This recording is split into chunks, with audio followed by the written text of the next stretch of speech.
A Rabbit in a Blue Jacket sold 150 million copies. Its creator was a 36-year-old woman who had never married. Her mother called her an embarrassment. Her social circle laughed at her eccentricity. Even publishers thought she was crazy. But this woman, with her own strength, bought vast tracts of land in England's Lake District, which would later be designated a cultural heritage site. To this day, that region still attracts tens of millions of visitors, and her life story is 10,000 times more fascinating than the fairy tale she wrote. Potter was an upper-class aristocratic lady. Though she had never known want as a child, she had a passion for painting and longed for financial independence, so she took her first self-written story and went from publisher to publisher. Unfortunately, each attempt ended in failure. Publishers immediately concluded that children's books had no market. After all, romance novels were what dominated the era. Potter was used to such outcomes. But today, things took a turn. The publisher agreed to print her work. Potter was thrilled, thinking her talent had finally been recognized. In truth, however, this was a carefully laid trap. The Warren family had 3 brothers. The 2 older brothers ran the family publishing business. The youngest, Norman, was eager to join, but their mother was reluctant to let her youngest son suffer the hardships of the outside world. She wanted to keep him at home to care for her, so the 2 elder brothers decided to hand over this doomed fairy tale book of Potter to Norman, hoping he would realize the difficulty, then give up and return home to be with their mother. The next day, Norman came to visit. Unlike his brothers, Norman truly admired Potter's work. Such lively, engaging illustrations, he thought, would stand out brilliantly among all those dull books. He saw their artistic value and market potential, but Potter worried that printing the illustrations in color would increase costs too much, making the book too expensive for readers to buy. Norman immediately offered a solution: reduce the number of illustrations by 1/3, keeping them under 31, and use 3-color process printing, which would achieve color effects while keeping costs down. Potter had assumed Norman was just sent by his brothers to brush her off, but as their conversation deepened, she found he had come prepared with sincerity and professional strategy. During their talk,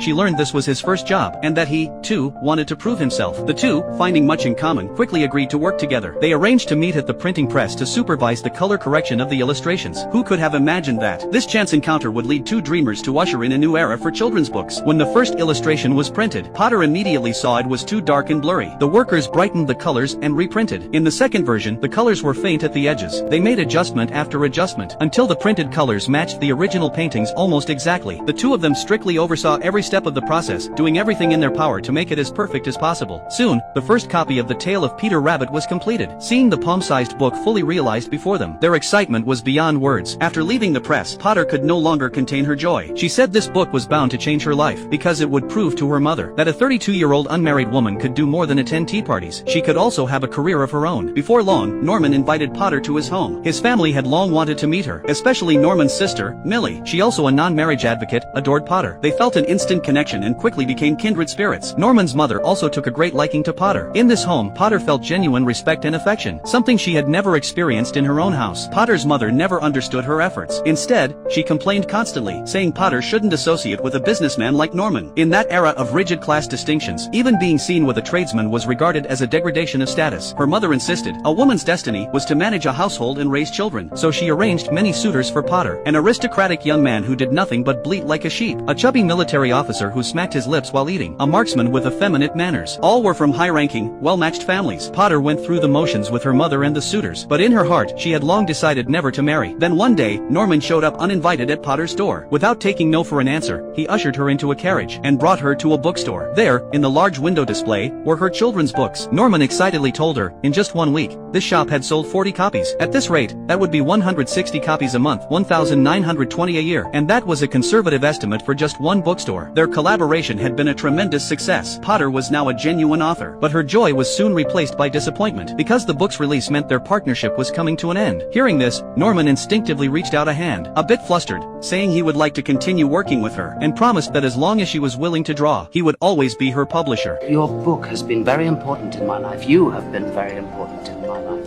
And you in mine, Mr. Warren. You must do it again and again. And again. I promise you I intend to be a nuisance. Norman's suggestion reminded Potter of her childhood. Every summer, her family would spend 3 months in the Lake District to escape the heat. There she had befriended the estate manager's son, gaining her very first fan, and that poetic region had also given her endless creative inspiration. Potter threw herself into writing new stories. The animals in her paintings seemed to come one after another as if they were old friends meeting again. Soon, The Tale of Two Bad Mice was published. Norman sent the first bound copy to Potter. Their frequent correspondence gradually allowed feelings to blossom between them. Sensing something was afoot, Potter's mother wanted to put a stop to this inappropriate situation. situation, but Potter beat her to it, telling her father she wanted to invite Norman and his sister to spend Christmas with them. Her mother immediately objected. Everyone coming to the dinner party was from high society. Inviting inferior tradespeople would simply ruin the mood. As the two women argued, Potter's father calmly pulled from his pocket a copy of the inexpensive children's book. It turned out that his daughter's work had already become a favorite among children, yet he was the last to know. He offered his daughter a somewhat clumsy apology. The little girl he had thought would never grow up was now a renowned painter. So I don't see any reason why we cannot make a little social effort to welcome the gentleman responsible for this blessing into our home. Thank you, Father.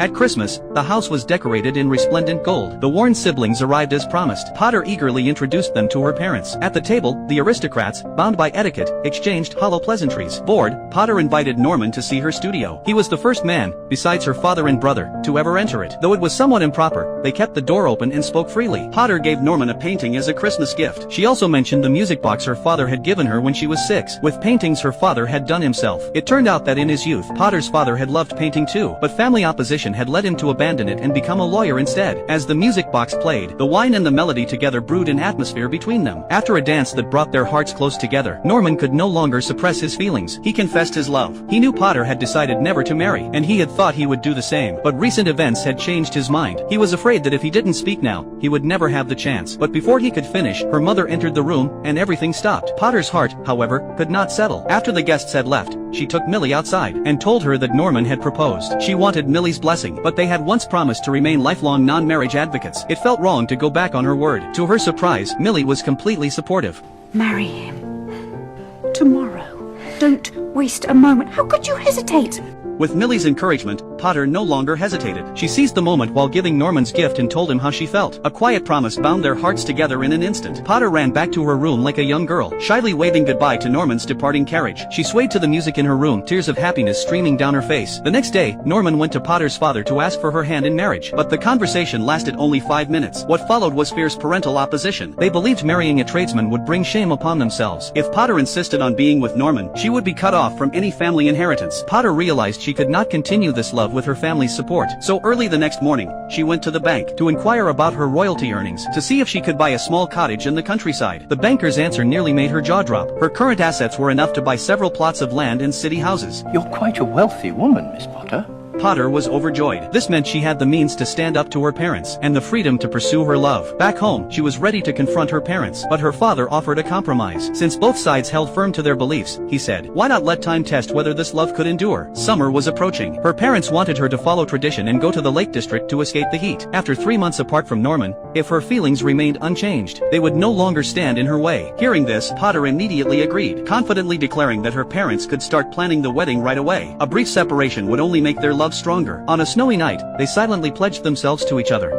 And so, Potter boarded the train to the Lake District. Before it departed, she anxiously scanned the platform. Spotting a familiar figure, she immediately ran after him. But it wasn't Norman. Disappointed, she turned, only to find her beloved right before her eyes. Seeing Norman soaked through, Potter was filled with concern. He had come because he feared she would be bored on the train, and brought her a sample of the new book. Hidden by the steam of the engine, they exchanged a kiss. Little did they know that this farewell would be their last. As time slowly passed, their fervent passion and love never ceased. They exchanged love letters, pouring out their hearts to ease the pain of separation. During her stay in the Lake District, Potter also happened to meet her childhood fan, William. They recognized each other with surprise and caught up on their lives. The boy from long ago had now become a lawyer, as he had wished. He also showed Potter a farm that was about to be auctioned. That night, Potter wrote again to Norman, telling him all she had seen and heard. But this time, his reply did not come. A week later, Potter received a letter from Millie. An uneasy dread rose in her heart. She tore open the envelope and nearly fell. Norman was ill. Without a moment's hesitation, Potter took a carriage back to London through the night. On the way, she tried to reassure herself. He must have been delayed by something else, which was why he hadn't contacted her. But when she knocked on the door of Norman's home, the grim expression of his brother, the tearful embrace of his sister, everything was already clear without a word. Millie told her, Norman had been coughing all summer. Medicine didn't help. The cough grew worse and worse, and one night, he suddenly passed away. It had happened so suddenly, no one could believe it. Potter struggled to control her grief. She hadn't even made it to the funeral. Back home, Potter locked himself in her room. She had thought a brief separation would be followed by a long life together. But what awaited her was not reunion, but an eternal parting. The meals the servants brought, she never even looked at. She remained trapped in her grief, unable to escape. Potter tried to ease her heart by painting, but the peace she once knew seemed to have left with Norman. The animals in her imagination fled in fear. Her beautiful fairy tale world was shattered. Frustrated, everything she painted turned into wasted paper. Only after Millie knocked many times did Potter finally admit she couldn't accept this truth. She fell into Millie's arms, as if all strength had drained from her, and wept. After being stabbed so cruelly by fate, she realized that a heart really can break into pieces. Later, Potter bought the Hilltop Farm in the Lake District. It was meant to be her home with Norman, but now she moved in alone. Her parents, guilty over Norman's death, could not bear to see her leave home, but Potter did not blame them. She thought it was simply fate's cruel hand at work. She tried to face life positively, but grief still surrounded her. The days at the farm felt endless. At night, her pillow was often soaked with tears. During the day, she sat in a daze, her brush in hand, unable to bring it down. Then, one morning, she was woken by birdsong. Summoning her courage, she stepped outside. The dew was still wet. The air smelled of grass and earth. A thin mist floated over the distant lake. The world outside was so vast. Suddenly, she felt that the enormous stone pressing on her heart had cracked open just a little. Potter picked up her brush again. Healed by the beauty of nature, her inspiration began to flow once more. Besides finding creative material in the woods, she also started growing her own vegetables. When she heard that a nearby farmer, struggling to make a living, planned to sell his farm to developers, she sought William's help as her lawyer. She bid 3 times the asking price to buy the farm, and kept the tenant farmers on to continue working the land, preserving the farm's natural state. Her only goal was to protect this beautiful natural landscape. A furious developer accused her of wasting commercial resources. Potter did not hold back her reply. This place, this community, is an inspiration.